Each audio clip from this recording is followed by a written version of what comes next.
السلام علیکم ورحمت الله درنو دوستانو بیا هم ډیر زیات په خیر راغلی نن درس کې ان شاء الله د کلیکشن په مورد بحث کوو کلیکشن اصلا کټګوري ته ویل کیږي چیرته موږ تاسو د مختلف کټګوري پروډکټس ولرو نو موږ تاسو د هرې کټګوري پروډکټ په خپل کلیکشن کې ځان ته اچوو فرض مثال موږ تاسو پیټ سټور لرو په دې کې د مختلفو حیواناتو لپاره موږ تاسو پروډکټ لرو مثلا په دې کې ډاګز یو کټګوري ده کیټس ځان ته کټګوري ده نو که چېرته موږ تاسو یو پروډکټ د کیټس لپاره ولرو دا به د کیټ په کلیکشن کې اچوو که چېرته موږ تاسو یو پروډکټ د ډاګز لپاره ولرو دا به د ډاګ په کلیکشن کې ځان ته اچوو دغه کلیکشن څه ډول جوړیږي او دغه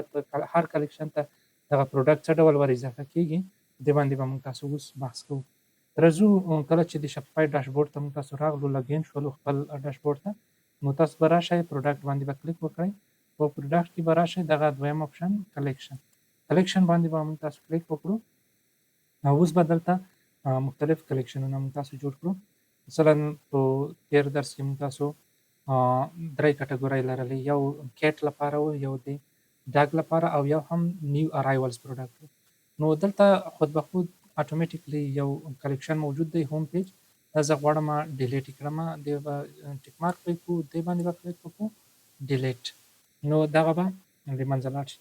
زه اډ کلیکشن باندې کلیک کوم ترڅو یو کلیکشن اضافه کوم کلیکشن هم وبخو لکه مثلا موږ تاسو یو پروډکټ اضافه کول هماغه ډول نو دلته به زه ورکړم چې ډاګ سپلایز کولی شئ دلته ډسکرپشن هم ورکړئ ایمیج هم ورکړئ خو ضرور نه ده که نه ورکوئ هم فرض مثال دا د ډاګ مربوط وو او زه به هم دې باندې کلیک وکړم او ډسکرپشن هم که نه ورکوئ مهم نه دي بل دلته یو مینول دی یو سمارټ دی مینول په دې معنی چې موږ تاسو خپله اضافه کوو سمارټ په دې معنی چې په خپله یو کرایټریا له مخې مثلا شاپیفای په خپله پروډکټ خپلې کټګورۍ ته اضافه کوي دلته مثلا د کټګورۍ له مخې ټاګ له مخې وینډر له مخې کولی شي چې په خپله مستقیما هغه پروډکټ اضافه کړي نو موږ تاسو راځو مینول دا بهترین اپشن دی نو مینول باندې کلیک کوو دا د ډاګ سپلایز او راځو دویم کلیکشن هم جوړو دغه کلیکشن ته بیا موږ تاسو هماغه پروډکټ چې موږ تاسو مخکې لیست کړي دي هماغه پروډکټ هم ور اضافه کوو دا چې دا څنګه اضافه کېږي بیا به د باندې هم بحث وکړو نو دغه کلیکشن به کریټډ شي تر هغې پورې راځم یو بل کلیکشن هم جوړوم دا خو جنریټ شو او را به شم بیرته کلیکشن باندې کلیک کوو اډ کلیکشن او راځو دلته مثلا کیټ سپلایز ډسکرپشن هم ورکولی شئ عکس هم ورکولی شئ مربوط کېږي مثلا زه فرض مثال دغه یو عکس ما ورکړلو دغه به هم سیو کړو او یو وروستی بل دریم کلیکشن چې جوړوو هغه به هم نیو ارایولز وي نو بیرته کلیکشن باندې او اډ کلیکشن او را به شو دلته نیو ارایولز او فرض مثال دې ته هم که کوم عکس ورکوئ نو ښه خبره ده هغې نه پرته مهم نه دی زه فرض مثال دغه یو عکس ما ورکړه را به شم سیو او اوس راځو د هر کلیکشن ته پروډکټ اضافه کوم نو زه به پروډکټ ته راشم صحیح ده پروډکټس باندې به کلیک وکړم دلته دا پروډکټس وګورئ دا ټول اکټیو دي صحیح ده دغه پروډکټ وګورئ نو زه د خپلې کټګورۍ مربوط خپل پروډکټ اضافه کوم دا د نیو ارایول مربوط کېږي او دغه هم د نیو ارایول مربوط کېږي او یو بل پروډکټ هم موجود و چې هغه هم د نیو ارایول مربوط کېږي دغه یو پروډکټ دی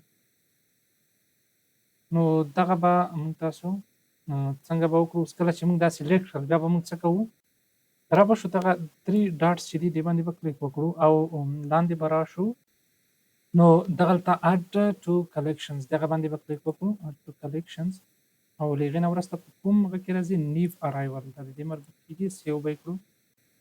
او اوس هم راځو مثلا ډاګ کټګوري ته ډاګ کټګوري کې کوم شیان راځي یو دغه دی یو دغه پروډکټ دی او یو هم فرض مثال دغه یو دی نو دغه درې پروډکټ چې دي دا مربوط کېږي د ډاګ کټګوري نو دغه به موږ تاسو همداسې انتخاب کړو او هماغه ډول به مخکې لاړ شو 3 ډاټس باندې اډ ټو کلیکشن او مربوطه ډاټ کیږي. دریمه کټګوري د